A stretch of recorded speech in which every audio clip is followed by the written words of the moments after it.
Okay, my presentation is going to be on SIDS, which is sudden infant death syndrome.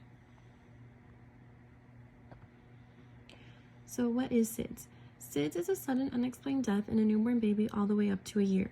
Most deaths from SIDS occur in the first 4 months, and 90% of SIDS deaths occur before 6 months of age. Healthcare providers and researchers have investigated with autopsies, running tests, and examining the baby and cannot find a reasoning behind this heartbreaking issue. However, there are some physical factors that may be related to SIDS, such as brain defects, low birth weight, and respiratory infection. Although these are not exact reasonings for the cause, they do believe that, for instance, maybe like respiratory infection could be why a baby just stops breathing in their sleep. They were born with these defects, and perhaps that can be a reason. Okay. And there are several risk factors for SIDS. So sleeping a baby on their stomach, sleeping them on soft surfaces such as an adult mattress, couch or chair, or under soft coverings, sleeping on or under soft or loose bedding, getting too hot during sleep, which all kind of fall under, I think, the baby getting too comfortable. If the baby gets too comfortable, that can cause them to go into a very deep sleep and then causing them not to wake up. More are exposed to cigarette smoke in the womb or in their environment, such as at home, in the car, in the bedroom, or other areas. Sleeping in an adult bed with parents, other children, or pets. This situation is especially dangerous if the adult smokes, has recently had alcohol, or is too tired. The baby is covered in a blanket or quilt. The baby sleeps with more than one bed share. The baby is younger than 11 to 14 weeks of age. These are very dangerous, as if the adult or parent is under the influence, not only can they not realize that the baby is passing due to SIDS, or not realize that they're breathing or moving, also a parent can also just roll over and not feel the baby and cause them to cause death that way. And then also, you don't want the baby to be suffocated by too many blankets or quilts, as it can roll over or get wrapped around their face. Okay, this slide are the percentages for the risk factors above that we just read. So, for example, prenatal or postnatal smoke exposure, 64% of infants had documented exposure to tobacco smoke, either while mom was pregnant or after infant was born.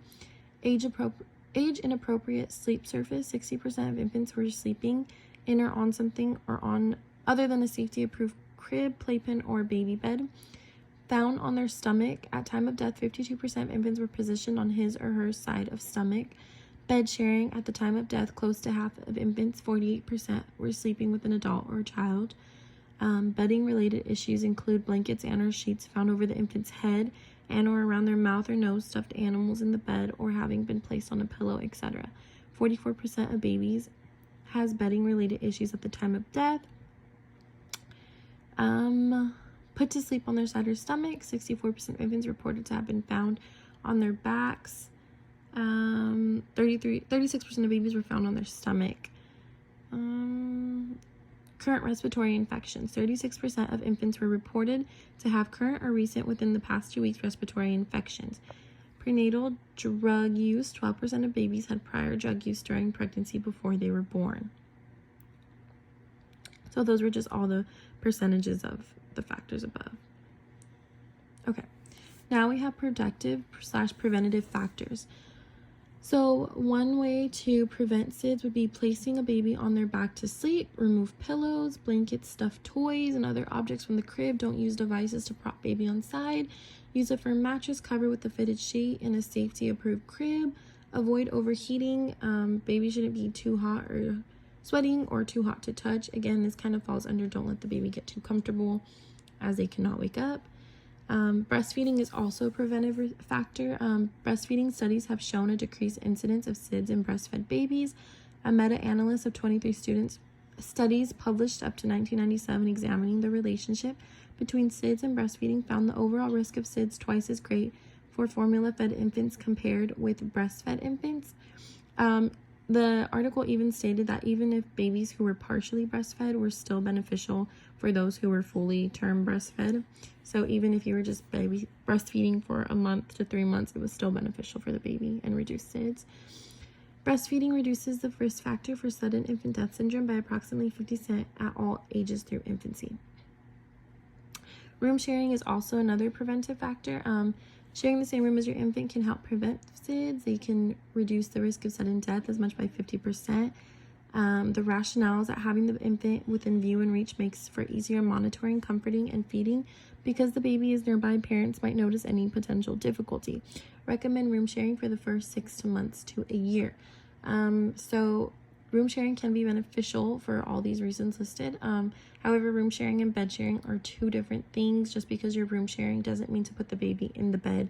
You still want them on a hard, firm mattress. It's just more easier when a parent is in the same room, setting your, you can set an alarm every hour or 30 minutes to look over and make sure the baby's moving or breathing, which makes it more convenient. Okay. And lastly, my SIDS intervention, I would make a book, pamphlet, handout to give to mothers regarding SIDS during their pregnancy and or after having their baby being released. As for me, from first experience, I am a mom, and I can't recall during my pregnancy or after I've had the baby any of my healthcare providers letting me know about SIDS. I believe I actually came home and my mom had mentioned it to me and informed me on it. So I think for, first-time moms, teen moms, any mom, first-hand moms, I think this would be very beneficial to give while they're pregnant and their pregnancy. I think doctors and nurses should implant the intervention to their patients. OBGs at their checkups, midwives, anything. I think everybody should have it and be beneficial for the issue.